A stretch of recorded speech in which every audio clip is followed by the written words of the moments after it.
ইরানের সামরিক বাহিনীর কড়া হুঁশিয়ারি, ভুল করলে আরো কঠিন জবাব দেব। ইরানের শীর্ষ সামরিক commander major general Abdur Rahim Musavi এক বিস্ফোরক মন্তব্য করেছেন, যা পশ্চিম এশিয়া এবং আন্তর্জাতিক রাজনীতিতে নতুন করে উত্তেজনার জন্ম দিয়েছে। তিনি ইরানের মহাকাশ বাহিনীর প্রশংসায় পঞ্চমুখ হয়েছেন এবং প্রতিপক্ষকে হুঁশিয়ারি দিয়ে বলেছেন, এটি মহাকাশ বাহিনীর ধারালো তরবারি ছিল, যা ঐশ্বরিক সহায়তার মাধ্যমে শত্রুদের মাথা এবং তাদের হাত কেটে ফেলতে সক্ষম হয়েছিল। 13 থেকে 25 জুনের মধ্যে তীব্র ইসরায়েলি বিমান হামলায় ইরান লক্ষ্যবস্তুতে পরিণত হয়েছিল। এর জবাবে ইরান দ্রুত এবং জোরালো পাল্টা আক্রমণ চালায়, যার নাম দেওয়া হয় অপারেশন ট্রু প্রমিস 3। এই অভিযানে ইসরায়েলের সামরিক, গোয়েন্দা এবং শিল্প লক্ষ্যবস্তুতে আঘাত হানে ইরান, যার ফলে ইসরায়েলের ব্যাপক ক্ষয়ক্ষতি হয়। এখানেই গল্পের মোড় ঘুরে যায়। ইরানের পারমাণবিক স্থাপনায় হামলার পর যখন আমেরিকা যুদ্ধে নামার হুমকি দেয়, তখন ইরান পশ্চিম এশিয়ার সবচেয়ে গুরুত্বপূর্ণ আমেরিকান বিমান ঘাঁটি আল উদিদে হামলা চালায়। এটি কেবল ইসরায়েলকে নয়, আমেরিকাকেও একটি কড়া বার্তা দেয়। জেনারেল মুসাভি উল্লেখ করেছেন যে 1980-এর দশকে ইরাক চাপিয়ে দেওয়া যুদ্ধের সময় অ্যারোস্পেস ফোর্সের প্রতিশোধ তাদের পাল্টা হামলার চেয়ে অনেক বেশি ছিল। অর্থাৎ সে সময় ইরান যতটা শক্তিশালী ছিল, এখন তার চেয়েও অনেক বেশি শক্তিশালী। এই বাহিনী তাদের প্রযুক্তিগত উৎকর্ষতা এবং ক্ষেপণাস্ত্রের সক্ষমতা প্রমাণ করেছে। তাদের আঙুল ট্রিগারে রাখার নীতি তাদের অবিচল প্রতিজ্ঞার ইঙ্গিত দেয়। ভবিষ্যতের হুমকি, আরও শক্তিশালী প্রতিশোধের অপেক্ষা। মুসাভির হুঁশিয়ারি কেবল অতীত সাফল্যের প্রশংসা নয়, ভবিষ্যতের জন্য একটি সুস্পষ্ট হুমকি। তিনি স্পষ্ট বলেছেন, যদি শত্রু আরেকটি ভুল করে, তাহলে আমাদের সেনারা আরও শক্তিশালী প্রতিশোধ প্রদানের জন্য সম্পূর্ণ প্রস্তুত। এই কথাগুলি থেকে বোঝা যায়, ইরান কোনো রকম আপোষ করতে রাজি নয় এবং তাদের প্রতিরক্ষামূলক ব্যবস্থা অত্যন্ত শক্তিশালী। এক ঝিরে দুই পাখি, এখানেই আসে গল্পের আসল টুইস্ট। ইরান কি শুধুই ইসরায়েলকে নয়, আমেরিকাকেও একই সাথে বার্তা দিতে চাইছে? আল উদিদ বিমান ঘাঁটিতে হামলা কি সেই বার্তারই অংশ? এটি কি বিশ্বকে বোঝাতে চাইছে যে ইরানকে উস্কে দিলে তার পরিণতি ভালো হবে না? অনেকেই বলছেন ইরান মধ্যপ্রাচ্যে তার প্রভাব আরো বাড়াতে চাইছে এবং এই হামলা সেই লক্ষ্যেরই একটি অংশ। ইসরায়েলের দাবি, তারা ইরানের সামরিক কমান্ড, পরমাণু বিজ্ঞানী, ইউরেনিয়াম সমৃদ্ধকরণ কেন্দ্র ও ব্যালিস্টিক ক্ষেপণাস্ত্র প্রকল্পের ওপর হামলা চালিয়েছে, কারণ তাদের মতে ইরান ইসরায়েলকে ধ্বংসের জন্য এগিয়ে যাচ্ছিল এবং পারমাণবিক অস্ত্রায়নের পর্যায়ে পৌঁছানোর খুব কাছাকাছি ছিল। তবে ইরান বরাবরই পরমাণু অস্ত্র বানানোর অভিযোগ অস্বীকার করে আসছে। তেহরান বলছে তারা শান্তিপূর্ণ উদ্দেশ্যে ইউরেনিয়াম সমৃদ্ধ করছে, যদিও আন্তর্জাতিক পরিদর্শকদের প্রবেশে বাধা এবং উচ্চমাত্রায় ইউরেনিয়াম সমৃদ্ধকরণ নিয়ে নানা প্রশ্ন উঠেছে। ইসরায়েলের হামলার জবাবে ইরানও পাল্টা আঘাত হানে। তারা 500-এর বেশি ব্যালিস্টিক ক্ষেপণাস্ত্র ও প্রায় 1100 ড্রোন ছড়ে ইসরায়েলের বিভিন্ন স্থানে। এসব হামলায় 28 জন নিহত ও 3000-এর বেশি মানুষ আহত হন বলে ইসরায়েলি স্বাস্থ্য মন্ত্রণালয় ও হাসপাতাল সূত্রে জানানো হয়। এই হামলাগুলোর মধ্যে 36টি ক্ষেপণাস্ত্র এবং একটি ড্রোন জনবসতিতে সরাসরি আঘাত হানে। এতে 2305টি বাড়ি, 2টি বিশ্ববিদ্যালয়, একটি হাসপাতাল ক্ষতিগ্রস্ত হয় এবং 13,000-এর বেশি মানুষ ঘরছাড়া হয়ে পড়ে।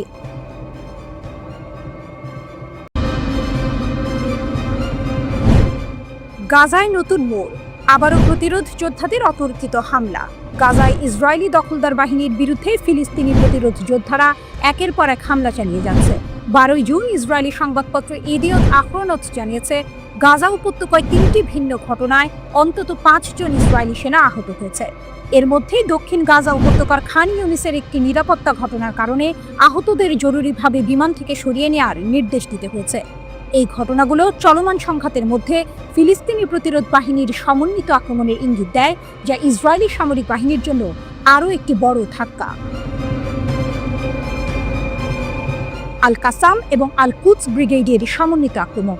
হামাসের সামরিক শাখা আল কাসাম ব্রিগেড ঘোষণা করেছে যে তাদের যোদ্ধারা গাজা শহরের আল তুফা পাড়ার পূর্বে একটি ইসরায়েলি কমান্ড অ্যান্ড কন্ট্রোল পোস্টকে ভারী মর্টার হামলার মাধ্যমে লক্ষ্যবস্তু করেছে। এটি তাদের যোগাযোগ এবং সমন্বয় ব্যবস্থাকে ব্যাহত করার একটি বড় চেষ্টা। শুধু তাই নয়, খান ইউনিসের পূর্বে আবাসন আল কাবিরাতে এক পৃথক অভিযানে একজন প্রতিরোধ স্নাইপার একজন ইসরায়েলি সৈন্যকে টার্গেট করে।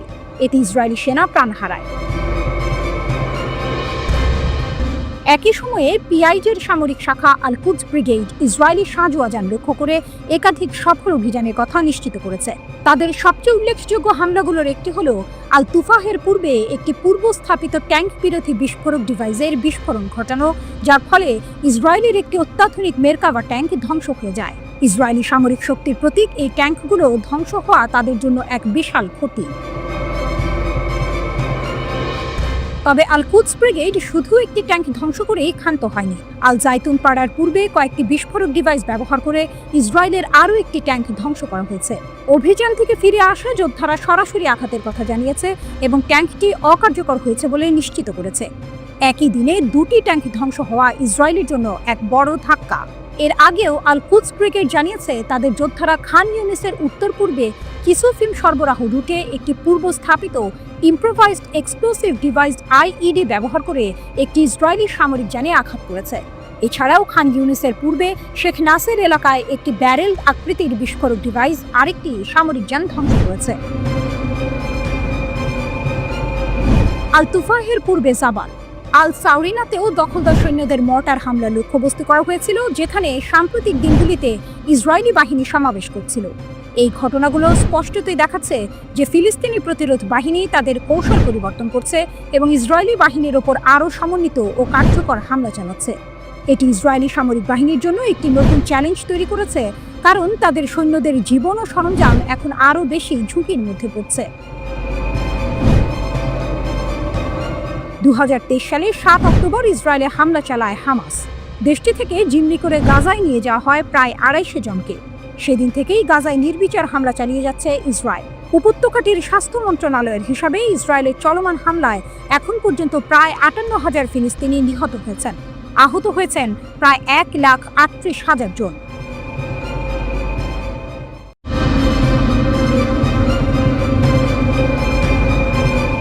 গাজার খান ইউনিস আর আল সুজাইয়াতে ইসরায়েল আর ফিলিস্তিনি প্রতিরোধ যোদ্ধাদের মধ্যে যুদ্ধ ভয়াবহ রূপ নিয়েছে। একের পর এক হামলার খবর আসছে আর তাতে ইসরায়েলি বাহিনীর ব্যাপক ক্ষয়ক্ষতি হচ্ছে। ইসরায়েলি সংবাদ মাধ্যম নিজেরাই স্বীকার করছে খান ইউনিস এবং গাজার আল সুজাইয়া এলাকায় দুটি বড় ধরনের নিরাপত্তা ঘটনা ঘটেছে। দুই পক্ষেই চলছে তীব্র সম্মুখ যুদ্ধ। বেশ কিছু ইসরায়েলি সেনা হতাহত হয়েছে। আহত সৈন্যদের সামরিক হেলিকপ্টারে করে তেল হাসমার, বেইলেনসান, সোরোকা আর ইচিলভ হাসপাতালের মতো বড় হাসপাতালে পাঠানো হচ্ছে। অবস্থা কতটা গুরুতর তা এই স্থানান্তরের দ্রুততা দেখেই বোঝা যায়। অন্যদিকে ইসরায়েলি সেনাবাহিনী উত্তর গাজায় একজন সেনা আহত হওয়ার কথা জানিয়েছে। ইসরায়েলি চ্যানেল 12 বলছে, খান ইউনিসে একটি সামরিক যানের কাছে বিস্ফোরক ফেটে 3 জন সেনা আহত হয়েছে। মনে হচ্ছে ইসরায়েল হতাহতের খবর চেপে রাখার চেষ্টা করলেও তা পুরোপুরি সম্ভব হচ্ছে না। আল মায়াদিনের একজন সংবাদদাতা নিশ্চিত করেছেন যে আল জাইতুন পাড়ার মোড়ের পূর্বে একটি হেলিকপ্টার নেমেছে। ধারণা করা হচ্ছে হতাহত সেনাদের সরিয়ে নেওয়ার জন্যই এই হেলিকপ্টার এসেছিল। যখন হেলিকপ্টারটা উঠছিল তখন যুদ্ধ বিমানগুলো আকাশ থেকে সুরক্ষা দিতে শব্দ অতিক্রম করে উঠছিল এবং গুলি চালাচ্ছিল। এর থেকে বোঝা যায় ফিলিস্তিনি প্রতিরোধ বাহিনীর হামলা কতটা ভয়াবহ ছিল যে ইসরায়েলকে আকাশপথে এত শক্তিশালী প্রতিরক্ষা ব্যবস্থা নিতে হয়েছে। এই ঘটনাগুলো এমন এক সময় ঘটছে যখন ফিলিস্তিনি প্রতিরোধ গোষ্ঠীগুলো অ্যাম্বুশ আর সুপরিকল্পিত অভিযানের মাধ্যমে ইসরায়েলি সেনাবাহিনীর ওপর বড় ধরনের আঘাত হানছে। তাদের কৌশল আর সাহস ইসরায়েলের জন্য নতুন মাথাব্যথার কারণ হয়ে দাঁড়িয়েছে। ফিলিস্তিনের আল কুদস ব্রিগেড ঘোষণা করেছে তারা খান ইউনিসের পূর্বে শেখ নাসেরে একটি পূর্ব স্থাপিত বোমা দিয়ে ইসরায়েলি সেনাবাহিনীর গাড়ি ধ্বংস করেছে। শুধু তাই নয়, তারা গাজা শহরের আল তুফা পাড়ার পূর্বে আল সুরানি পাহাড়ে শত্রু সেনাদের ওপর মর্টার হামলাও চালিয়েছে। হামাসের সামরিক শাখা আল কাসাম ব্রিগেড আরও এক ধাপ এগিয়ে। তারা জানিয়েছে তাদের যোদ্ধারা গাজা শহরের আল জাইতুন পাড়ার পূর্বে 3টি হাই লেভেল অপারেশন চালিয়ে যুদ্ধক্ষেত্র থেকে ফিরে এসেছে। এর মধ্যে আছে 9 জুলাই একটি শক্তিশালী বিস্ফোরক দিয়ে সামরিক খননকারী ধ্বংস করা, 6 জুলাই একটি মেরকাভা ট্যাঙ্ক উড়িয়ে দেয়া আর একই মাসের 2 জুলাই দুটো D9 সামরিক বুলডোজার ধ্বংস করা। এই তারিখগুলো থেকে বোঝা যায় তারা কতটা ধারাবাহিক আর পরিকল্পিতভাবে হামলা চালাচ্ছে। আল আকসা ব্রিগেড তাদের মর্টারের মাধ্যমে দখলদার সৈন্য আর যানবাহনের ওপর ভারী গোলাবর্ষণ করার ফুটেজ প্রকাশ করেছে। একই সাথে তারা খান ইউনিসের ওপর নজরদারি চালানো একটি ড্রোনকে প্রতিহত করেছে। এই হামলার পর কি ইসরায়েল তার কৌশল বদলাতে বাধ্য হবে? গাজার প্রতিরোধ কি আরও শক্তিশালী হয়ে উঠবে, নাকি ইসরায়েল আরও আগ্রাসী হবে?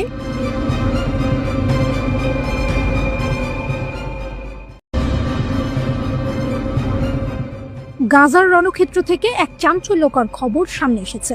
ফিলিস্তিনি প্রতিরোধ আন্দোলন হামাসের সামরিক শাখা আল কাসাম ব্রিগেড দাবি করেছে তারা দক্ষিণ গাজার খান ইউনিসের পূর্বে ইসরায়েলি সৈন্যদের উপর অতর্কিত হামলা চালিয়েছে।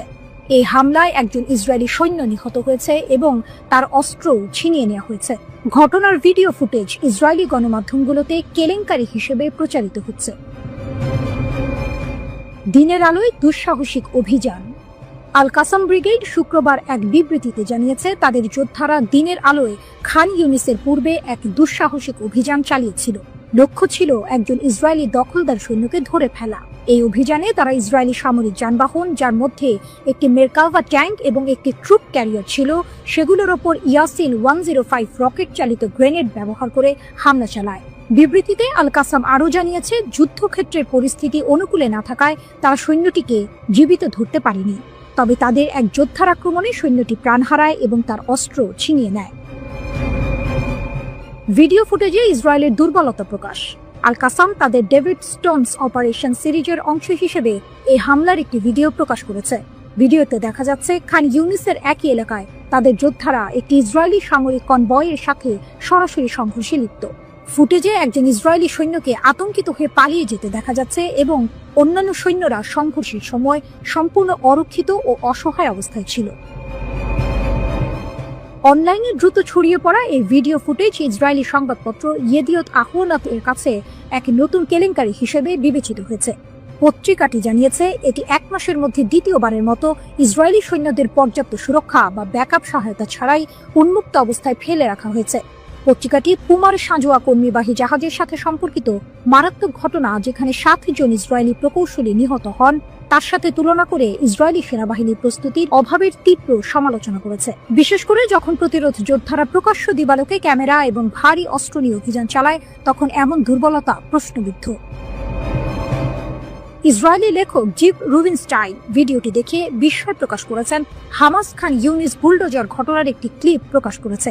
তিনি প্রশ্ন তুলেছেন আল কাসাম যোদ্ধারা কিভাবে খোলা যুদ্ধক্ষেত্রে হস্তক্ষেপ ছাড়াই অবাধে চলাফেরা করে তাদের কর্মকাণ্ড নথিভুক্ত করতে সক্ষম হলো, যা তার কাছে গভীর হতাশাজনক মনে হয়েছে।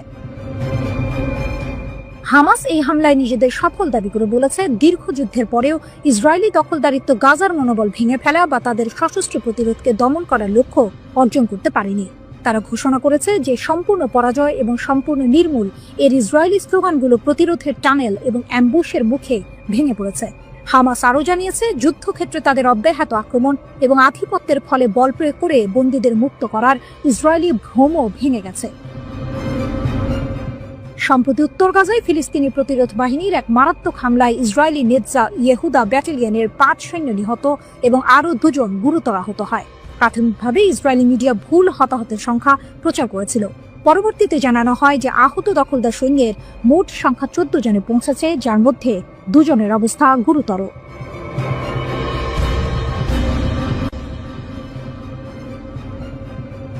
গাজায় ইসরায়েলি আগ্রাসনের বিরুদ্ধে যেন নতুন মোড় নিয়েছে প্রতিরোধ। হামাসের সামরিক শাখা আল কাসাম ব্রিগেড এবং ইসলামিক জিহাদের সামরিক শাখা আল কুদস ব্রিগেড সম্মিলিতভাবে ইসরায়েলি ট্যাঙ্ক ও সামরিক যানের উপর একের পর এক হামলা চালিয়ে যাচ্ছে। খান ইউনিসে আল কাসামের অতর্কিত হামলা। গাজার প্রতিরোধ যোদ্ধারা যে সহজে হাল ছাড়ার পাত্র নয় তার প্রমাণ মিলল খান ইউনিসে। আল কাসাম ব্রিগেড ঘোষণা করেছে তারা দক্ষিণ গাজার খান ইউনিস এলাকায় ইসরায়েলের 2টি মেরকাভা ট্যাঙ্ক লক্ষ্য করে হামলা চালিয়েছে। ইসরায়েলের আধুনিকতম মেরকাভা ট্যাঙ্কগুলো প্রতিরোধের সামনে রীতিমতো অসহায়। হামলায় ব্যবহার করা হয়েছে শক্তিশালী ইয়াসিন 105 এবং ট্যান্ডেম চার্জ। শুধু ট্যাঙ্ক নয়, ইসরায়েলি অনুপ্রবেশ ঠেকাতে ব্রিগেডগুলো খান ইউনিসের উত্তরে আল বাদ্দাউ এলাকায় ভারী ও মাঝারি মর্টার শেল দিয়ে শত্রু সৈন্য এবং সামরিক যানের উপরও হামলা চালিয়েছে। অর্থাৎ প্রতিরোধ বাহিনী শুধু আত্মরক্ষা করছে না, বরং আক্রমণাত্মক অবস্থানে গিয়ে শত্রুদের নাস্তানাবুদ করছে। আল তুফায় আল কুদস ব্রিগেডের বাজেমাত একই সময়ে ইসলামিক জিহাদের সামরিক শাখা আল কুদস ব্রিগেডও বসে নেই। তারা ঘোষণা করেছে যে গাজা শহরের আল তুফাহ পাড়ার পূর্ব অংশে ইসরায়েলি বাহিনীর অনুপ্রবেশের সময় তারা পূর্ব স্থাপিত বর্মবিরোধী বিস্ফোরক ডিভাইস ব্যবহার করে একটি ইসরায়েলি সামরিক যান ধ্বংস করেছে। কে জানতো মাটির নিচে লুকিয়ে থাকা একটি ডিভাইস ইসরায়েলি সামরিক যানের জন্য সাক্ষাৎ জমদূত হয়ে উঠবে।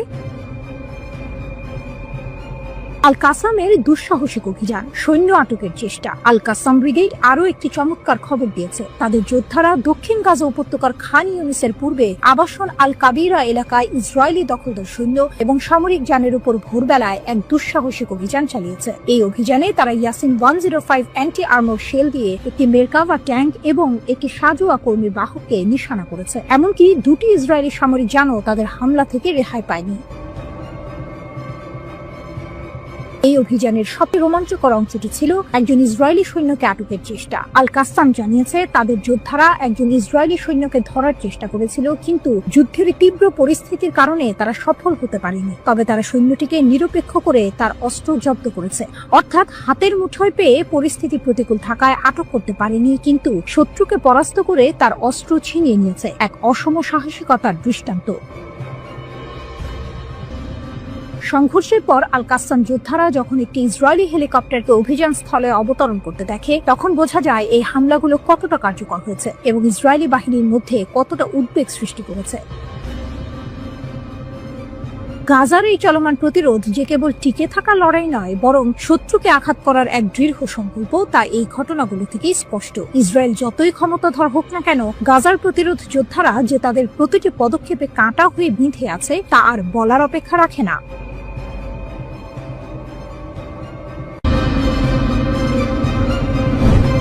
খান ইউনিসে আল কাসামের অতর্কিত হামলা, ইসরায়েলি ট্যাঙ্কে আঘাত, অস্ত্র জব্দ এবং একজন সেনাকে আটকের চেষ্টা।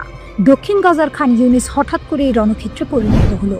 আল কাসাম ব্রিগেডের যোদ্ধারা পূর্ব খান ইউনিসে ইসরায়েলি বাহিনীর উপর এক দুঃসাহসিক অভিযান চালিয়েছে, যা দখলদারদের মধ্যে ব্যাপক চাঞ্চল্য সৃষ্টি করেছে। হামলার বিবরণ, নির্ভুল লক্ষ্যবস্তু এবং সাহসিকতা। হামাসের সামরিক শাখা আল কাসাম ব্রিগেড ঘোষণা করেছে তাদের যোদ্ধারা খান ইউনিসের পূর্বে আবাসন আল কাবিরা এলাকায় ইসরায়েলি সৈন্য ও সামরিক যানবাহনের একটি সমাবেশের উপর অতর্কিত হামলা চালিয়েছে। তাদের বিবৃতিতে জানানো হয়েছে যোদ্ধারা ইয়াসিন 105 অ্যান্টি আর্মর শেল ব্যবহার করে একটি মেরকাভা ট্যাঙ্ক এবং একটি সাজোয়া কর্মী বাহককে সফলভাবে লক্ষ্যবস্তু করেছে। একই ধরনের গোলাগুলি ব্যবহার করে দুটি ইসরায়েলি সামরিক খননকারী যন্ত্র হামলার শিকার হয়েছে। তবে এখানেই শেষ নয়। আল কাসাম যোদ্ধারা অভিযানের সময় এক ইসরায়েলি সৈন্যকে ধরে ফেলার চেষ্টা করে। যুদ্ধক্ষেত্রের তীব্র পরিস্থিতির কারণে তারা তাকে আটক করতে না পারলেও সৈন্যটিকে নিষ্ক্রিয় করে তার অস্ত্র জব্দ করতে সক্ষম হয়। এই ঘটনা আল কাসাম যোদ্ধাদের দুঃসাহসিকতার এক নতুন দৃষ্টান্ত স্থাপন করেছে।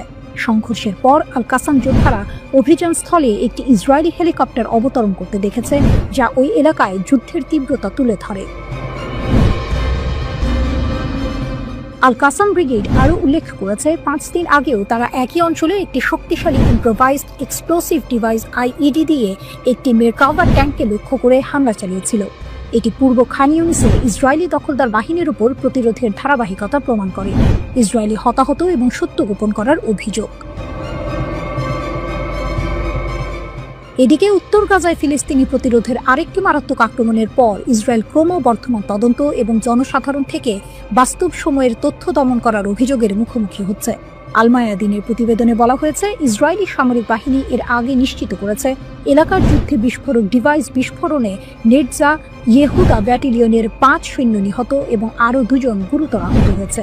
এই ঘোষণা আসে ইসরায়েলি মিডিয়ার ভুল প্রাথমিক হতাহতের পরিসংখ্যান প্রচারের পরই। পরবর্তী রিপোর্টে দেখা যায় আহত দখলদার সৈন্যের মোট সংখ্যা 14 জনে পৌঁছেছে, যার মধ্যে 2 জনের অবস্থা গুরুতর, 6 জনের আঘাত মাঝারি এবং 6 জনের আঘাত সামান্য। প্রাথমিক এবং আপডেট করা পরিসংখ্যানের মধ্যে এই ব্যাপক পার্থক্য সঠিক হতাহতের তথ্য গোপন করার বিষয়ে গভীর প্রশ্ন সৃষ্টি করেছে। ইসরায়েলের মিডিয়া প্ল্যাটফর্ম হাদাসত বাজমান দখলদার সেনাবাহিনীর মুখপাত্রকে ইচ্ছাকৃতভাবে হতাহতের প্রকৃত সংখ্যা গোপন করার জন্য অভিযুক্ত করেছে। তাদের যুক্তি, এটি একটি বৃহত্তর কৌশলের অংশ, যার লক্ষ্য হল ইসরায়েলি জনসচেতনতাকে ইঞ্জিনিয়ারিং করা, যাতে চলমান যুদ্ধের মধ্যে নাগরিক স্থিতিস্থাপকতা বজায় রাখতে মানুষের ক্ষয়ক্ষতি গোপন রাখা যায়। প্ল্যাটফর্মটি এই ঘটনাকে সৈন্য এবং বেসামরিক উভয় ক্ষেত্রে আত্মহত্যার হার কমিয়ে আনার পূর্ববর্তী রাষ্ট্রীয় প্রচেষ্টার সাথে তুলনা করেছে। তারা উল্লেখ করে যে 2018 সাল থেকে স্বাস্থ্য মন্ত্রণালয়ের মতো প্রতিষ্ঠানগুলি প্রকৃত পরিসংখ্যান গোপন রেখেছে। এক বছরে 1280টিরও বেশি আত্মহত্যার খবর আসার পরেও সরকারিভাবে দাবি করা হয়েছিল যে এই সংখ্যা হ্রাস পেয়েছে। হাদাসুদ বাজমান প্রশ্ন তুলেছে, হোয়াটসঅ্যাপ এবং টেলিগ্রামের মতো প্ল্যাটফর্ম না থাকলে ইসরায়েলিরা কি বাস্তবতা জানতে পারত? তারা দৃঢ়ভাবে বলেছে, অবশ্যই সরকারি বা মূলধারার মিডিয়া থেকে নয়।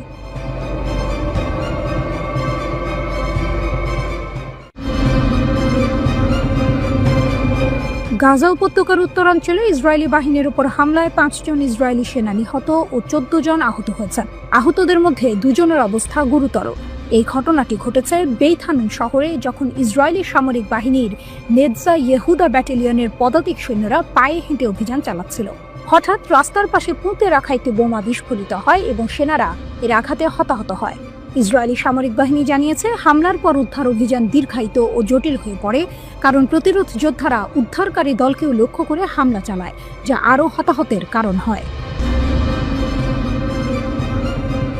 ইসরায়েলের একজন নিরাপত্তা কর্মকর্তা বলেছেন, গাজার উত্তরের বেইত হানুন এলাকায় অভিযান চালানোর সময় ইসরায়েলি সেনাদের লক্ষ্য করে বিস্ফোরণ ঘটানো হয়। গাজা যুদ্ধের শুরু থেকেই এই এলাকা ইসরায়েলি সেনাদের অভিযানের প্রধান লক্ষ্যবস্তুগুলোর একটি ছিল। সেখানে ফিলিস্তিনি যোদ্ধাদের পুনর্গঠিত হওয়া ঠেকাতে ইসরায়েল বারবার অভিযান চালিয়ে যাচ্ছে। নাম প্রকাশ না করার শর্তে ওই কর্মকর্তা আরও বলেন, ইসরায়েলি সেনাদের লক্ষ্য করে গুলিও ছোড়া হয়েছে। হামলায় 2 সেনা গুরুতর আহত হয়েছেন বলে জানিয়েছে ইসরায়েলি সেনাবাহিনী। গাজায় ইসরায়েল তাণ্ডব শুরু করার পর এ নিয়ে এই উপত্যকায় 888 ইসরায়েলি সেনা নিহত হলেন। এই হামলার প্রশংসা করে হামাসের সামরিক শাখা আল কাসাম ব্রিগেডের মুখপাত্র আবু ওবায়দা বলেছেন, এই অভিযান দখলদার বাহিনীর উপর একটি বড় আঘাত। তিনি ইসরায়েলি বাহিনীকে সতর্ক করে বলেছেন, গাজায় তাদের উপস্থিতি তাদের জন্য আরও ক্ষতি ডেকে আনবে। আবু ওবায়দা জোর দিয়ে বলেছেন, গাজার ভেতরে ইসরায়েলি বাহিনীর অবস্থান টিকিয়ে রাখা নেতানিয়াহুর জন্য সবচেয়ে বোকামিপূর্ণ সিদ্ধান্ত হবে। তার মতে, ফিলিস্তিনিদের দৃঢ়তা ও সাহসী যুদ্ধের সমীকরণ নির্ধারণ করছে ইসরায়েলের সামরিক শক্তি নয়।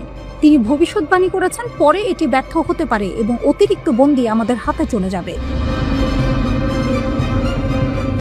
এই ঘটনাটি এমন এক সময় ঘটল যখন গত সপ্তাহে ইসলামিক জিহাদের সশস্ত্র শাখা আল কুদস ব্রিগেড ঘোষণা করেছিল যে তারা উত্তর গাজায় এক হামলায় 40 জনেরও বেশি ইসরায়েলি সেনাকে হত্যা বা আহত করেছে। সেই হামলাটি গাজা শহরে সুজাইয়া পাড়ায় হয়েছিল এবং সেখানে আবাসিক ভবনের ভেতরে লুকিয়ে থাকা ইসরায়েলি বাহিনীকে লক্ষ্যবস্তু করা হয়েছিল। এই দুটি ঘটনায় ফিলিস্তিনি প্রতিরোধের ক্রমবর্ধমান শক্তি এবং ইসরায়েলি বাহিনীর জন্য গাজায় অভিযান কতটা বিপজ্জনক হয়ে উঠছে তা প্রমাণ করে। উল্লেখ্য, 2023 সালের অক্টোবরে ইসরায়েল ফিলিস্তিনি প্রতিরোধের একটি বীরত্বপূর্ণ অভিযানের প্রতিক্রিয়ায় গাজায় এক ভয়াবহ যুদ্ধ শুরু করে। এই নৃশংস সামরিক হামলায় এ পর্যন্ত 57,500 জনেরও বেশি ফিলিস্তিনি নিহত হয়েছেন, যাদের বেশিরভাগই নারী ও শিশু। ইসরায়েল গাজার ওপর প্রায় 2 দশকের অবরোধ আরও কঠোর করেছে, যার ফলে এই উপত্যকায় ত্রাণ সরবরাহ প্রায় বন্ধ হয়ে গেছে এবং তারা দুর্ভিক্ষকে যুদ্ধের হাতিয়ার হিসেবে ব্যবহার করছে।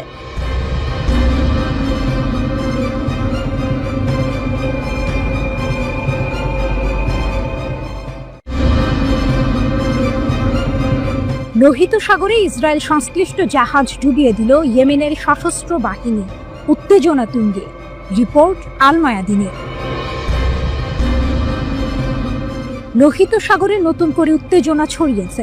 ইয়েমেনের সশস্ত্র বাহিনী ঘোষণা করেছে তারা ম্যাজিক সিস নামের একটি ইসরায়েল সংশ্লিষ্ট জাহাজকে সফলভাবে ডুবিয়ে দিয়েছে। এটি লোহিত সাগরে ইসরায়েলি স্বার্থের উপর ইয়েমেনের একটি বড় আঘাত। ওয়াইএএফ এর মুখপাত্র ব্রিগেডিয়ার জেনারেল ইয়াহিয়া সারি জানিয়েছেন, সতর্ক করা সত্ত্বেও জাহাজটি ইসরায়েলের সঙ্গে সহযোগিতা করায় এবং ফিলিস্তিনি বন্দরে প্রবেশ নিষেধাজ্ঞা অমান্য করায় এই হামলা চালানো হয়েছে। কিভাবে ডুবল ম্যাজিক সিস? সারি জানান, লোহিত সাগরে ম্যাজিক সিস জাহাজটিকে লক্ষ্য করে একটি সুনির্দিষ্ট সামরিক অভিযান চালানো হয়। এই অভিযানে 2টি মনুষ্যবিহীন নৌকা, 5টি ব্যালিস্টিক ও ক্রুজ ক্ষেপণাস্ত্র এবং 3টি ড্রোন ব্যবহার করা হয়। সারির মতে, এই সমন্বিত হামলায় জাহাজটি সরাসরি আঘাতপ্রাপ্ত হয় এবং প্রথমে ডুবে যাওয়ার ঝুঁকিতে পড়ে। পরে তিনি নিশ্চিত করেন যে ম্যাজিক সিস সম্পূর্ণরূপে সমুদ্রের গভীরে তলিয়ে গেছে। হামলার আগে জাহাজের ক্রুদের নিরাপদে জাহাজ ত্যাগ করার অনুমতি দেওয়া হয়েছিল। ইয়েমেনি নৌবাহিনীর বারবার সতর্কীকরণ এবং সতর্কতা জারি করার পরও জাহাজটি সেগুলো উপেক্ষা করায় এই হামলা চালানো হয়। সারি আরও জোর দিয়ে বলেন যে ম্যাজিক সিস যে কোম্পানির জাহাজ, সেই কোম্পানি ইসরায়েলের সাথে সহযোগিতা করেছে এবং অধিকৃত ফিলিস্তিনি বন্দরে প্রবেশের নিষেধাজ্ঞা লঙ্ঘন করেছে। তাই ওয়াইএএফ এই কোম্পানি পরিচালিত যে কোনো জাহাজকে আটকাতে পিছপা হবে না এবং কোম্পানিকে সম্পূর্ণ দায়িত্ব বহন করতে হবে। তাদের জাহাজ আমাদের নাগালের মধ্যে যেখানেই আসুক না কেন তাদের বৈধ লক্ষ্যবস্তু থাকবে, সারি হুঁশিয়ারি দেন। বেন গুরিয়ন বিমানবন্দরে হাইপারসনিক ক্ষেপণাস্ত্র হামলা। এর একদিন আগেই রবিবার সারি আরও একটি চাঞ্চল্যকর খবর দেন। তিনি জানান ওয়াইএএফ এর রকেট বাহিনী প্যালেস্টাইন 2 হাইপারসনিক ব্যালিস্টিক ক্ষেপণাস্ত্র দিয়ে অধিকৃত ইয়াফা অঞ্চলে অবস্থিত বেন গুরিয়ন বিমানবন্দরে হামলা চালিয়েছে। সারি জানান এই অভিযান সফলভাবে তার লক্ষ্য অর্জন করে, যার ফলে বিমান চলাচল বন্ধ হয়ে যায় এবং লক্ষ লক্ষ ইসরায়েলি বসতি স্থাপনকারী আশ্রয় কেন্দ্রে পালিয়ে যেতে বাধ্য হয়। মুখপাত্র আরও বলেন যে এই অভিযান ছিল নিপীড়িত ফিলিস্তিনি জনগণ এবং তাদের প্রতিরোধ যোদ্ধাদের সমর্থনে এবং গাজা উপত্যকায় ইসরায়েল কর্তৃক চলমান গণহত্যার প্রতিক্রিয়ায় প্রতিশোধমূলক হামলা ও ইয়েমেনের প্রতিরোধের ক্ষমতা।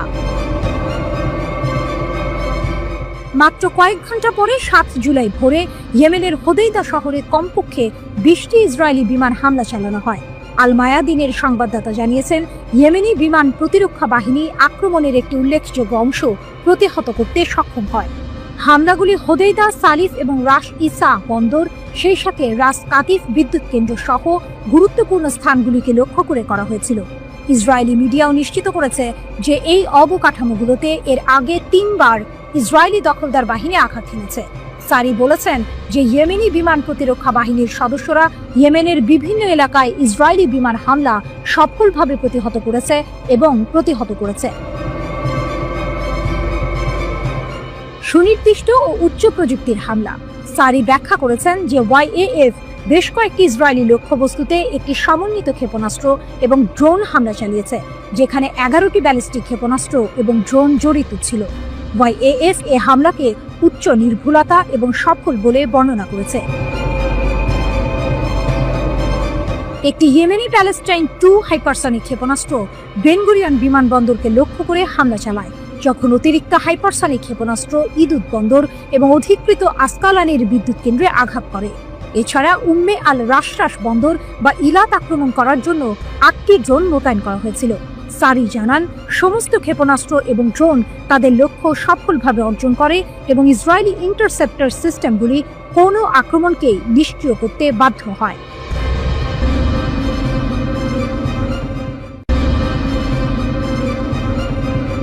ইয়েমেনের সশস্ত্র বাহিনীর মুখপাত্র ঘোষণা করেছেন তারা ইসরায়েলের বেন গুরিয়ন বিমানবন্দরে একটি অত্যাধুনিক হাইপারসনিক ব্যালিস্টিক ক্ষেপণাস্ত্র হামলা চালিয়েছে। তাদের দাবি এতে বিমানবন্দর সম্পূর্ণরূপে বন্ধ হয়ে গেছে এবং তেল আবিবের বাসিন্দাদের নিরাপদ স্থানে সরিয়ে নেওয়া হয়েছে। গাজায় ইসরায়েলি হামলার প্রতিশোধ হিসেবে এই পদক্ষেপ নেওয়া হয়েছে বলে ইয়েমেন জানিয়েছে। ইয়াহিয়া সারি এই ঘোষণা দেন। তিনি জানান তেল আবিবের কাছে অবস্থিত ইসরায়েলের সবচেয়ে ব্যস্ততম বেন গুরিয়ন বিমানবন্দরকে 6 জুলাই সকালে একটি হাইপারসনিক ব্যালিস্টিক ক্ষেপণাস্ত্র দিয়ে লক্ষ্যবস্তু করা হয়। এই অভিযান পুরোপুরি সফল হয়েছে বলেও তিনি দাবি করেন। সারি আরও বলেন, যতক্ষণ ইসরায়েল গাজায় আক্রমণ চালাবে এবং অবরোধ বজায় রাখবে, ততক্ষণ ইয়েমেন ইসরায়েলি লক্ষ্যবস্তুতে হামলা চালিয়ে যাবে। একই সঙ্গে আগামী দিনে যে কোনো পরিস্থিতির জন্য ইয়েমেনের সশস্ত্র বাহিনী প্রস্তুত রয়েছে বলেও তিনি হুঁশিয়ারি দেন। গত কয়েক মাস ধরে ইয়েমেন বারবার বেন গুরিয়ন বিমানবন্দরে ক্ষেপণাস্ত্র হামলা চালিয়েছে। এর পাশাপাশি লোহিত সাগরে ইসরায়েল সংযুক্ত জাহাজের বিরুদ্ধেও নৌ অভিযান চালানো হয়েছে। ইসরায়েল এবং যুক্তরাষ্ট্রের তীব্র বিমান হামলা সত্ত্বেও ইয়েমেন গাজার সমর্থনে তাদের অভিযান অব্যাহত রয়েছে। ইসরায়েলি সামরিক বাহিনী এক সংক্ষিপ্ত বিবৃতিতে জানায়, হামলার সময় তাদের আকাশ প্রতিরক্ষা ব্যবস্থা সক্রিয় ছিল এবং তারা হামলার প্রতিরোধে কাজ করেছে।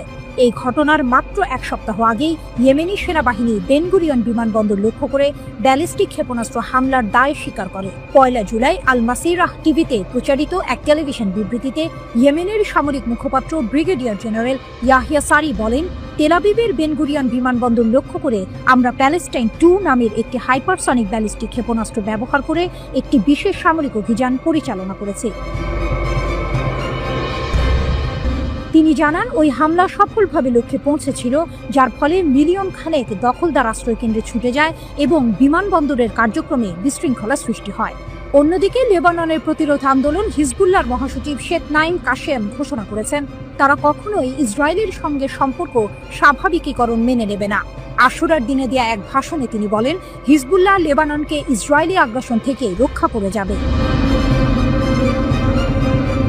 শেখ কাশেম ইসরায়েলের সঙ্গে সম্পর্ক স্বাভাবিক করার পরিকল্পনাকে আঞ্চলিক জাতিগুলির মর্যাদার প্রতি অপমান বলে অভিহিত করেন। তিনি জোর দিয়ে বলেন, দখলদারিত্ব অব্যাহত থাকলে প্রকৃত শান্তি অসম্ভব, তাই হিজবুল্লাহ এই প্রক্রিয়ার অংশ হবে না। আমরা লেবাননকে রক্ষা করে শত্রুর মোকাবিলা করি এবং এই প্রতিরক্ষা অব্যাহত থাকবে, এমনকি যদি পুরো বিশ্ব আমাদের বিরুদ্ধে দাঁড়ায়। মুক্তি একটি কর্তব্য, যত সময়ই লাগুক না কেন, তিনি বলেন। গত বছরের নভেম্বরে ইসরায়েলের সঙ্গে যে যুদ্ধবিরতি কার্যকর হয়েছিল, ইসরায়েল বারবার তা লঙ্ঘন করেছে বলেও শেখ কাশেম অভিযোগ করেন। তিনি বলেন, আমাদের ভয় দেখিয়ে আত্মসমর্পণ করানো যাবে না। যতক্ষণ শত্রুর আক্রমণ অব্যাহত থাকবে, ততক্ষণ আমাদের অবস্থান নরম করতে বা নিরস্ত্র করতে দাবি করার অধিকার কারো নেই। যুদ্ধবিরতির প্রথম ধাপ হিসেবে আগ্রাসন বন্ধ থাকতে হবে বলেও তিনি উল্লেখ করেন। প্রথম ধাপ বাস্তবায়িত হলে হিজবুল্লাহ আলোচনার জন্য প্রস্তুত থাকবে। শেখ কাশেম পশ্চিম এশিয়া অঞ্চলে ইরানের ভূমিকার প্রশংসা করেন এবং বলেন, ইসলামী বিপ্লবের নেতা আয়াতুল্লাহ আলী খামেনির সমর্থন প্রতিরোধ অক্ষের জন্য প্রধান স্তম্ভ।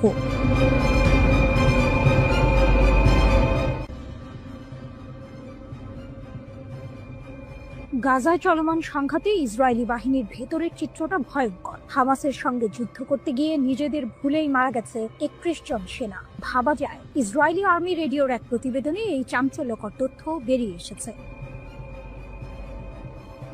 প্রতিবেদনে জানা গেছে, 2023 সালের অক্টোবরে গাজায় স্থল অভিযান শুরুর পর থেকে এ পর্যন্ত 440 জন ইসরায়েলি সেনা নিহত হয়েছেন। এর মধ্যে 72 জন মারা গেছেন অভিযান পরিচালনা সংক্রান্ত দুর্ঘটনায়, যা মোট মৃত্যুর প্রায় 16%।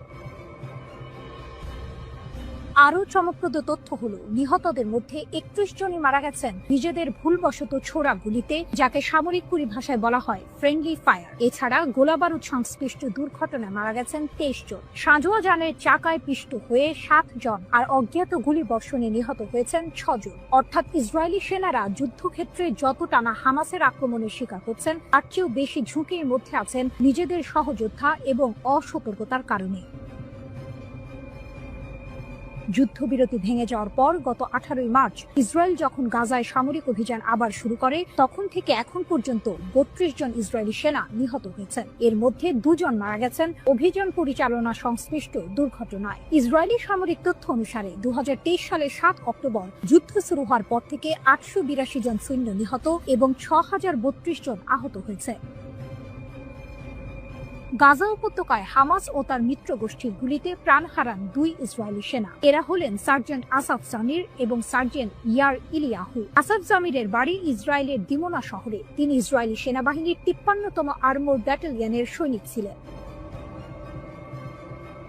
4 জুলাই দক্ষিণ গাজায় ইসরায়েলি বাহিনীর অভিযান চলাকালে ট্যাঙ্ক বিস্ফোরণে নিহত হন আসাফ। তার সঙ্গে আরও 2 সেনা আহত হয়েছেন। আর ইয়াই ইলিয়াহুর বাড়ি ইসরায়েলের এজের শহরে। তিনি ইসরায়েলি সেনাবাহিনীর গাজা ডিভিশনের নর্দার্ন ব্রিগেডের একজন কমব্যাট ইঞ্জিনিয়ারিং সৈনিক ছিলেন। রকেটের আঘাতে ভারী সাঁজোয়া যান বিস্ফোরণে নিহত হয়েছেন তিনি। আন্তর্জাতিক অঙ্গন থেকে বারবার যুদ্ধবিরতির আহ্বান জানানো হলেও ইসরায়েল গাজায় তাদের বর্বরতা অব্যাহত রেখেছে। গাজার স্বাস্থ্য কর্তৃপক্ষের তথ্য অনুযায়ী এই যুদ্ধে 57,000-এর বেশি ফিলিস্তিনি নিহত হয়েছেন, যাদের অধিকাংশই নারী ও শিশু। আন্তর্জাতিক অপরাধ আদালত আইসিসি ইসরায়েলের প্রধানমন্ত্রী বেনিয়ামিন নেতানিয়াহুর বিরুদ্ধে গ্রেপ্তারি পরোয়ানা জারি করেছে এবং আন্তর্জাতিক বিচার আদালতে তার বিরুদ্ধে গণহত্যার মামলা চলছে। যে 251 জন জিম্মিকে হামাসের যোদ্ধারা ধরে নিয়ে গিয়েছিল, তাদের মধ্যে অন্তত 35 জন এখনো জীবিত আছেন বলে ধারণা করা হচ্ছে। সামরিক অভিযানের মাধ্যমে তাদের উদ্ধার করার ঘোষণা দিয়েছে আইডিএফ।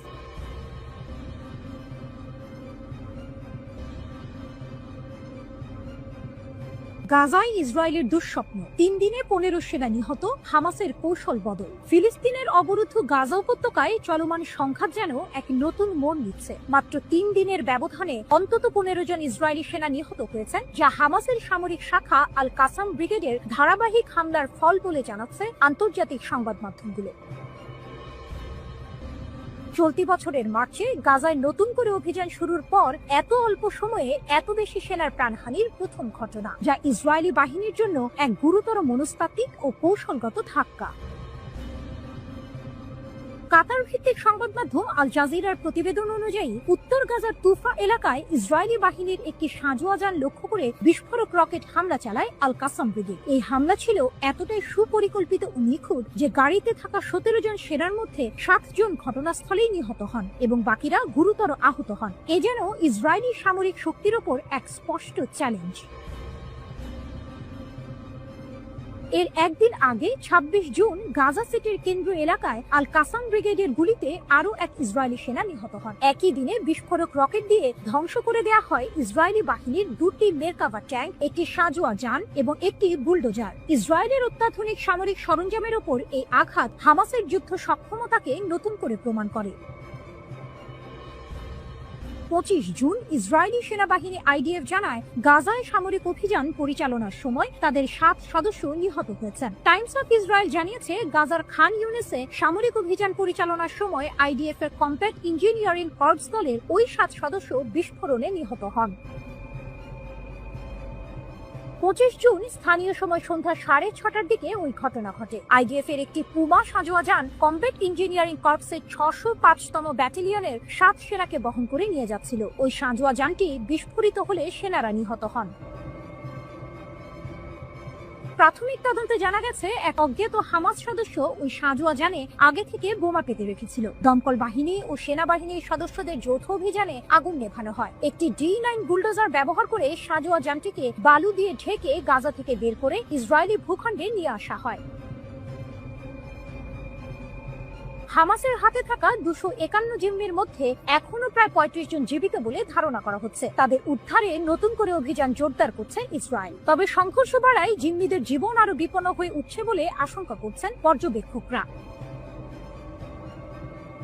জাতিসংঘ সহ বিভিন্ন মানবাধিকার সংস্থা ইসরায়েলের অভিযানের বিরুদ্ধে একাধিকবার বক্তব্য দিয়েছে। আন্তর্জাতিক বিচার আদালত ইতিমধ্যে ইসরায়েলের বিরুদ্ধে গণহত্যার অভিযোগে মামলা দায়ের করা হয়েছে। যুদ্ধ থামাতে যুক্তরাষ্ট্র, মিশর ও কাতার মধ্যস্থতার চেষ্টা চালিয়ে গেলেও এখন পর্যন্ত কোনো পক্ষ কার্যকর সমঝোতায় পৌঁছায়নি। ইরানের সঙ্গে যুদ্ধবিরতিতে রাজি হলেও এখনো গাজায় ফিলিস্তিনি সশস্ত্র সংগঠন হামাসের বিরুদ্ধে লড়ছে ইসরায়েলি সেনা। ওই যুদ্ধেও দেশটি উল্লেখযোগ্য সংখ্যক সেনা হারিয়েছে।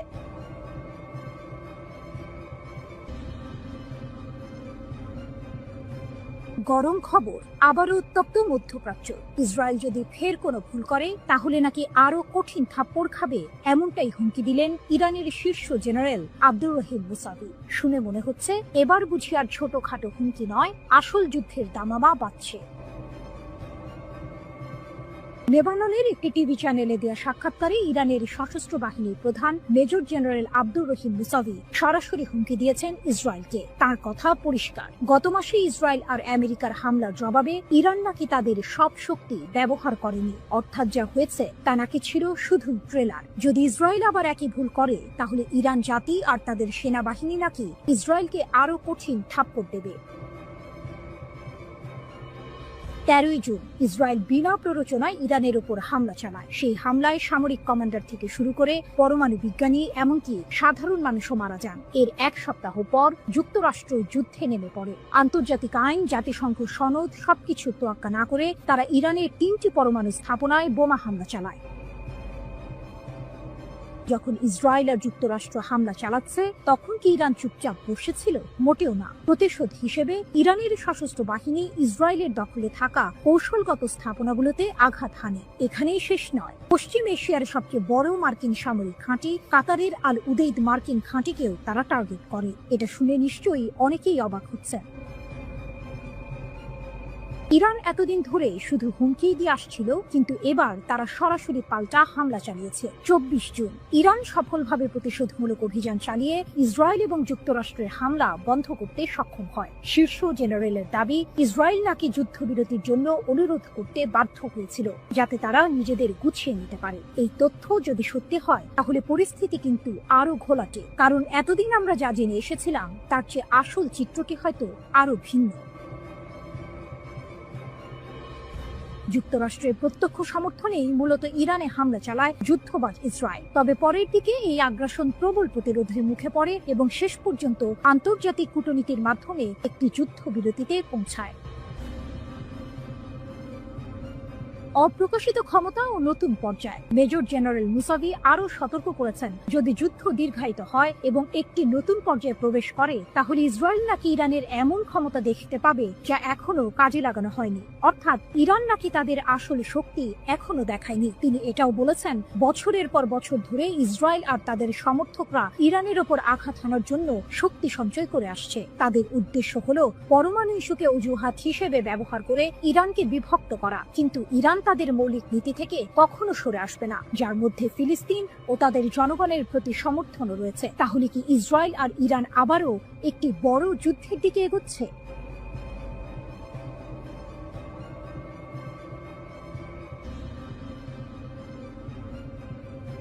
ইউক্রেনের আকাশে হঠাৎ দেখা গেল এক নতুন যুদ্ধ, রাশিয়ার শাহেদ 136 ড্রোন, যা এখন কৃত্রিম বুদ্ধিমত্তা চালিত, কম খরচের এবং মডুলার ডিজাইনের মাধ্যমে যুদ্ধের চেহারাটাই বদলে দিচ্ছে। একসময় ইরান থেকে আমদানি করা এই ড্রোনগুলো এখন রাশিয়াতেই তৈরি হচ্ছে, যা মস্কোর ড্রোন শিল্পের ক্ষমতাকে নতুন উচ্চতায় নিয়ে গেছে এবং বিশ্ব অস্ত্রবাজারে নতুন প্রতিদ্বন্দ্বিতার জন্ম দিয়েছে।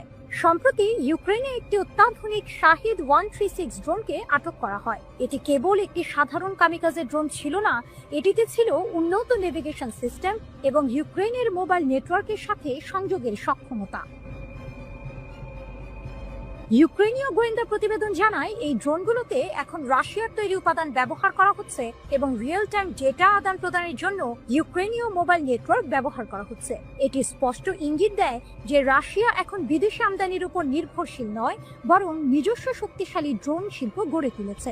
আলাবুগা ও কুপলের মতো উৎপাদন কেন্দ্রগুলোতে এই পরিবর্তনগুলো ঘটছে। এটি এমন এক সময় যখন কম দামের ড্রোনগুলো উচ্চ প্রযুক্তির প্রতিরক্ষা ব্যবস্থাকে চ্যালেঞ্জ করছে এবং আধুনিক যুদ্ধের অর্থনীতি নতুনভাবে সংজ্ঞায়িত করছে। শাহেদ 136 বিবর্তন ও কৌশল। শাহেদ 136 মূলত ইরানের তৈরি একটি লোটারিং ওয়ারহেড বা কামিকাজে ড্রোন। ইউক্রেনের বিরুদ্ধে রাশিয়ার আকাশ হামলায় একটি গুরুত্বপূর্ণ হাতিয়ার হয়ে উঠেছে। 2022 সালের সেপ্টেম্বরে প্রথম ব্যবহারের পর থেকে এই ড্রোনগুলো রাশিয়ার সামরিক বাহিনীতে গেরান 2 নামে পরিচিত। প্রোপেলার চালিত এবং বিস্ফোরক দিয়ে বোঝাই হয়। এদের কাজ হলো লক্ষ্যবস্তুতে আঘাত হেনে ব্যাপক ধ্বংসযজ্ঞ চালানো। 2023 সালের আনুমানিক হিসাব অনুযায়ী প্রতিটি ড্রোনের দাম ছিল প্রায় $20,000, যা সাম্প্রতিক আপগ্রেডের কারণে হয়তো আরো বেড়েছে। এই কম দামি এটিকে বিমান প্রতিরক্ষা ব্যবস্থাকে অপ্রতিরোধ করে তোলার একটি সাশ্রয়ী হাতিয়ার করে তুলেছে। MS সিরিজের সর্বশেষ সংস্করণগুলোতে থার্মাল ইমেজিং ক্যামেরা, কৃত্রিম বুদ্ধিমত্তা মডিউল এবং উন্নত নেভিগেশন সিস্টেম যুক্ত করা হয়েছে। এর ফলে রাশিয়া কম খরচের ড্রোন বাজারে নিজেদের আধিপত্য প্রতিষ্ঠা করতে চাইছে। শাহেদ 136 এর সর্বশেষ মডেলগুলোতে রাশিয়ার তৈরি সিম কার্ড ব্যবহার করা হচ্ছে, যা বিদেশি টেলিকম অপারেটরদের উপর নির্ভরতা কমাচ্ছে। এই সিম কার্ডগুলো ড্রোনগুলোকে ইউক্রেনীয় মোবাইল নেটওয়ার্কের মাধ্যমে তথ্য পাঠাতে সাহায্য করে, যা রাশিয়ার সামরিক বাহিনীকে ইউক্রেনের বিমান প্রতিরক্ষা ব্যবস্থার দুর্বলতা সম্পর্কে রিয়েল টাইম গোয়েন্দা তথ্য সংগ্রহ করতে সাহায্য করে। শাহেদ 136 মূল ইরানি নকশা থেকে অনেক উন্নত হয়েছে এবং চীনের DJI Mavic সিরিজ বা তুরস্কের বাইরাক্টর TB2 এর মতো বাণিজ্যিক ড্রোনের মতো একটি মডুলার প্ল্যাটফর্ম হিসেবে আবির্ভূত হয়েছে।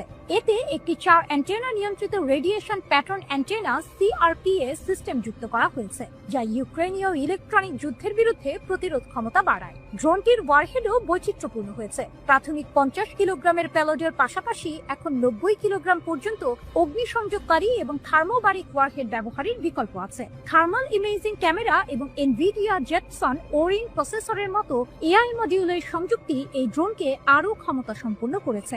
শাহেদ 136 এর সবচেয়ে বড় শক্তি হলো এর ব্যয় কার্যকারিতা। প্রতিটি ড্রোন তৈরি করতে রাশিয়ার খরচ হয় আনুমানিক 20,000 থেকে $2 লাখ, যা লক্ষ লক্ষ ডলারের বিমান প্রতিরক্ষা ব্যবস্থার তুলনায় অনেক কম। উদাহরণস্বরূপ একটি প্যাট্রিয়ট ক্ষেপণাস্ত্রের দাম প্রায় $4 মিলিয়ন। রাশিয়ার ঝাঁক হামলা কৌশল কখনো এক রাতে 100টিরও বেশি ড্রোন ব্যবহার করে ইউক্রেনকে ব্যয়বহুল অস্ত্র ব্যয় করতে বাধ্য করে, যা তাদের সম্পদের উপর চাপ সৃষ্টি করে।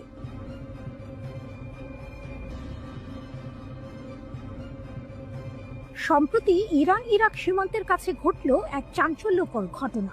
ইরানের নতুন এবং অত্যাধুনিক মাজিদ বিমান প্রতিরক্ষা ব্যবস্থা ব্যবহার করে একটি ইসরায়েলি IAI হেরন ড্রোন ভূপাতিত করা হয়েছে। এই ঘটনা ইরান ও ইসরায়েলের মধ্যে চলমান প্রক্সি যুদ্ধের এক গুরুত্বপূর্ণ মোড়, যা তেহরানের সামরিক প্রযুক্তিতে অভাবনীয় অগ্রগতির ইঙ্গিত দিচ্ছে। রিপোর্ট বুলগেরিয়ান মিলিটারির। এক দশকের গোপন যুদ্ধ। ইসরায়েল ও ইরানের মধ্যে দশক ধরে এক গোপন যুদ্ধ চলে আসছে, যেখানে উভয় দেশ একে অপরের সামরিক ও পারমাণবিক স্থাপনাগুলোতে নজরদারি এবং হামলা চালিয়ে আসছে।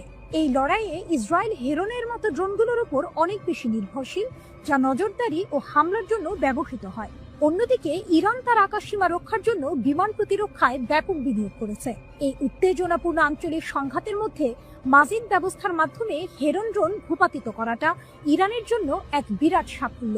এটি আন্তর্জাতিক নিষেধাজ্ঞা সত্ত্বেও ইরানের প্রতিরক্ষা শিল্পের সক্ষমতা প্রমাণ করে এবং ইঙ্গিত দেয় যে ইরান এখন অত্যাধুনিক বিমান হুমকি মোকাবিলায় আরও পারদর্শী হয়ে উঠেছে। এই ঘটনা বৃহত্তর ভূ রাজনৈতিক গতিশীলতাকেও প্রতিফলিত করে, কারণ এই অস্থির অঞ্চলে উভয় দেশই নিজেদের প্রভাব বিস্তারের জন্য প্রতিযোগিতা করছে। মাজিদ ইরানের নতুন প্রতিরক্ষা শক্তি আরাস কৌশলগত যানে স্থাপিত ইরানের মাজিদ বিমান প্রতিরক্ষা ব্যবস্থা দেশটির নিম্ন এবং মাঝারি উচ্চতার আকাশ হুমকি মোকাবিলায় সক্ষমতা বাড়িয়েছে। এই ব্যবস্থায় AD-08 ক্ষেপণাস্ত্র ব্যবহার করা হয়, যার পাল্লা প্রায় 8 থেকে 10 কিলোমিটার। নির্ভুল লক্ষ্যবস্তুর জন্য এটি ইলেকট্রো অপটিক্যাল এবং রাডার নির্দেশনার এক অসাধারণ সমন্বয় ব্যবহার করে। 2019 সালে মার্কিন গ্লোবাল হককে ভূপাতিত করে সেভন ভোদ্দাদ ব্যাপক পরিচিতি লাভ করেছিল, কিন্তু মাজিদ সিস্টেম গতিশীলতা এবং দ্রুত স্থাপনার উপর জোর দেয়।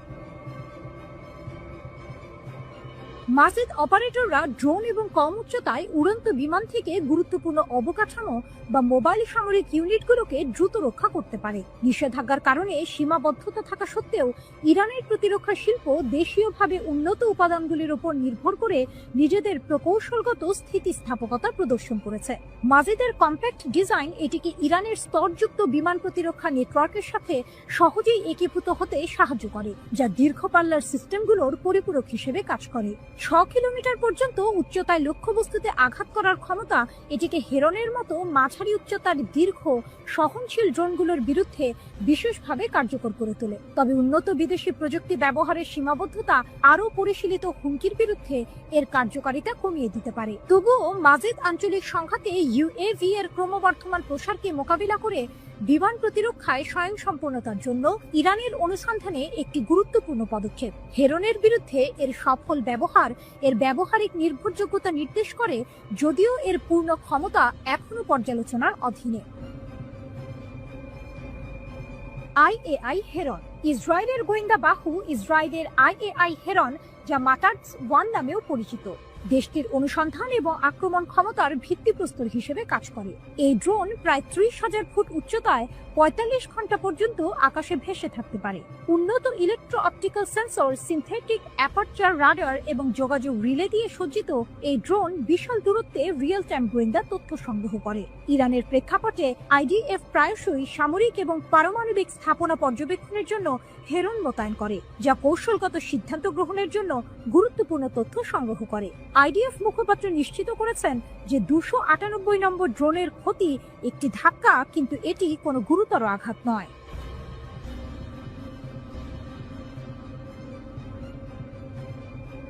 এক চরম সত্য সামনে এলো। ইরানের সরাসরি ক্ষেপণাস্ত্র হামলায় ইসরায়েলি সরকারের অন্তত $1.3 বিলিয়ন ক্ষতি হয়েছে। ইসরায়েলি অধিকৃত অঞ্চলগুলোতে প্রকাশিত একটি শীর্ষস্থানীয় হিব্রু ভাষার অর্থনৈতিক সংবাদপত্র দ্য মার্কারের প্রতিবেদনে এই চাঞ্চল্যকর তথ্য উঠে এসেছে। ইরানের প্রতিশোধমূলক সামরিক অভিযানের কারণে ইসরায়েলি সরকার কমপক্ষে $1.3 বিলিয়ন ক্ষতির সম্মুখীন হয়েছে। এটি কেবল একটি সংখ্যা নয়, ইসরায়েলের সামরিক ও অর্থনৈতিক অবকাঠামোর উপর ইরানের হামলার প্রত্যক্ষ ফল।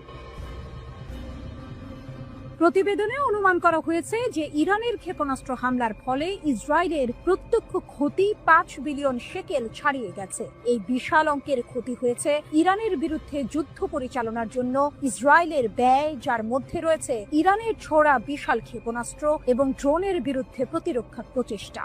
অর্থাৎ প্রতিরোধের জন্য খরচ করতে গিয়েও ইসরায়েলের পকেট থেকে বেরিয়ে গেছে বিলিয়ন ডলার। তুলনামূলকভাবে 2023 সালের অক্টোবরে শুরু হওয়া গাজা যুদ্ধে ইসরায়েল মোট 2.5 বিলিয়ন শেকেল বা প্রায় $0.65 বিলিয়ন সরাসরি ক্ষতির সম্মুখীন হয়েছিল। এই নতুন পরিসংখ্যান ইসরায়েলের অর্থনৈতিক ক্ষতির সর্বশেষ প্রমাণ।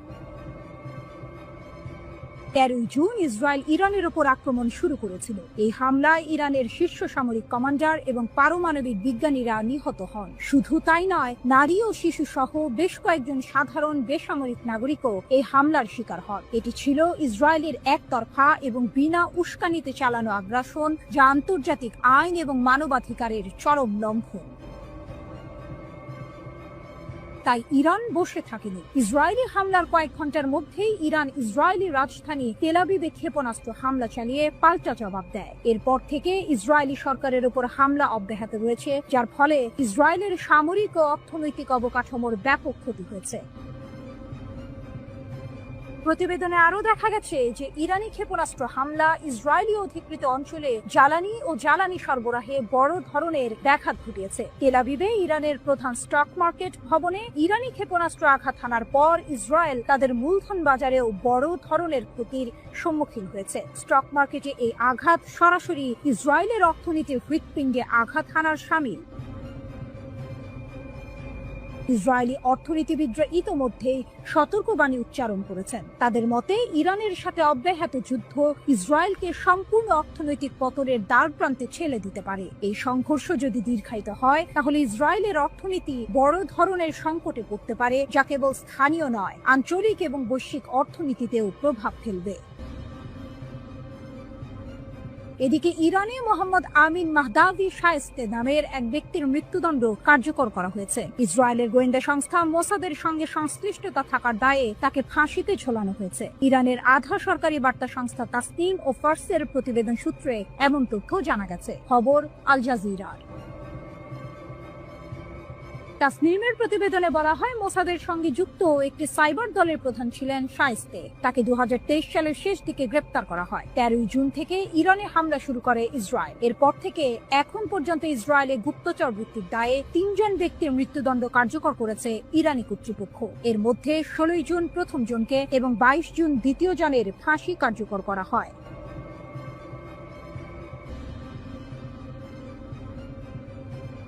কেন ইরানকে হারানো ইসরায়েলের জন্য প্রায় অসম্ভব? একদিকে ইসরায়েলি মিসাইল উড়ে এসেছে ইরানে, অন্যদিকে ইরানি মিসাইল আছড়ে পড়েছে আইডিএফ ও মোসাদের দফতরে। ডোনাল্ড ট্রাম্পের যুদ্ধবিরতি ঘোষণার পরও উভয় দেশ একে অপরের উপর ঝাঁপিয়ে পড়েছে। এর মধ্যেই ইরান জোর দিয়ে বলছে তাদের হারানো ইসরায়েলের পক্ষে এক প্রকার অসম্ভব। কিন্তু কেন?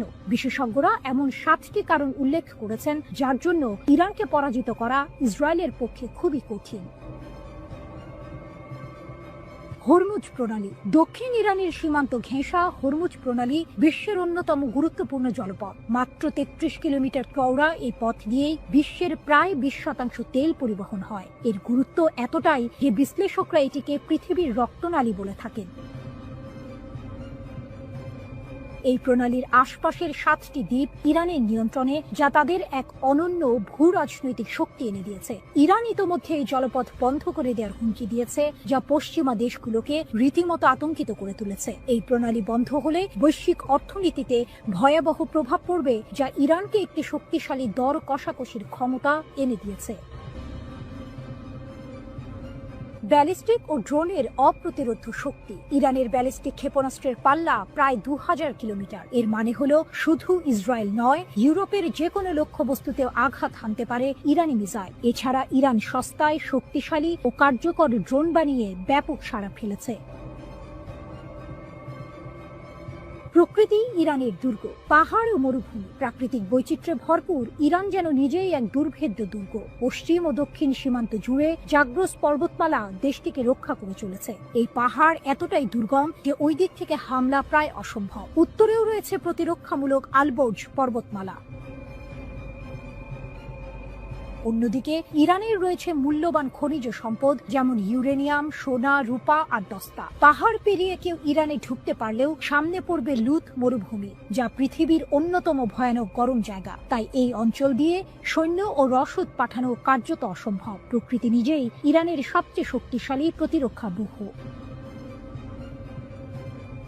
বিশ্বস্ত মিত্রদের সমর্থন। ইরানের সঙ্গে রাশিয়া ও চীনের সম্পর্ক বেশ ভালো। রুশ গোয়েন্দা বাহিনী ইরানকে অনেকটাই সাহায্য দেয়, যা তাদের সামরিক সক্ষমতাকে আরও বাড়িয়ে তোলে। সম্প্রতি চীনও এই বিষয়ে মুখ খুলেছে, যা ইরানের আন্তর্জাতিক অবস্থানকে আরও শক্তিশালী করেছে।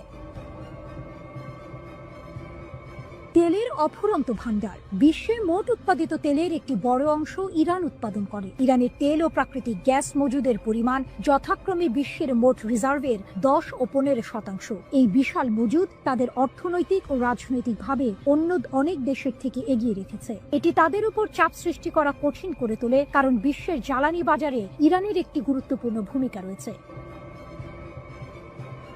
ছায়া যুদ্ধের শক্তিশালী জাল। ইরানের একটি বড় শক্তি হলো তার প্রক্সি জাল। ফিলিস্তিনে হামাস, লেবাননে হিজবুল্লাহ, সিরিয়ার প্রতিরোধ গোষ্ঠী, ইরাকের প্রতিরোধ গোষ্ঠী এবং ইয়েমেনের হুথি বিদ্রোহীদের সমর্থন দিয়ে থাকে ইরান। এই নেটওয়ার্কের উপর নির্ভর করে ইরান ইসরায়েলের মতো দেশের উপর চাপ বাড়াতে পারে। এটি ইরানকে সরাসরি যুদ্ধে না জড়িয়েও বিভিন্ন অঞ্চলে প্রভাব বিস্তারের সুযোগ দেয়, যা তাদের সামরিক কৌশলের একটি গুরুত্বপূর্ণ অংশ। 3 মহাদেশের সংযোগস্থলে কৌশলগত অবস্থান। ইউরোপ, এশিয়া এবং আফ্রিকা, এই 3টি মহাদেশের সংযোগস্থলে ইরানের অবস্থান। দেশটি রয়েছে 3টি গুরুত্বপূর্ণ জলসীমা। উত্তরে কাস্পিয়ান সাগর এবং দক্ষিণে পারস্য উপসাগর ও ওমান উপসাগর। গত 500 বছর ধরে একই সীমান্ত নিয়ে টিকে রয়েছে দেশটি। পৃথিবীর এমন কোন শক্তি নেই যারা ইরানকে দখল করতে চায়নি, কিন্তু বারবারই ব্যর্থ হয়েছে এই ভৌগোলিক অবস্থানের জন্য। এই কৌশলগত অবস্থান ইরানকে এক অজেয় শক্তি হিসেবে প্রতিষ্ঠিত করেছে।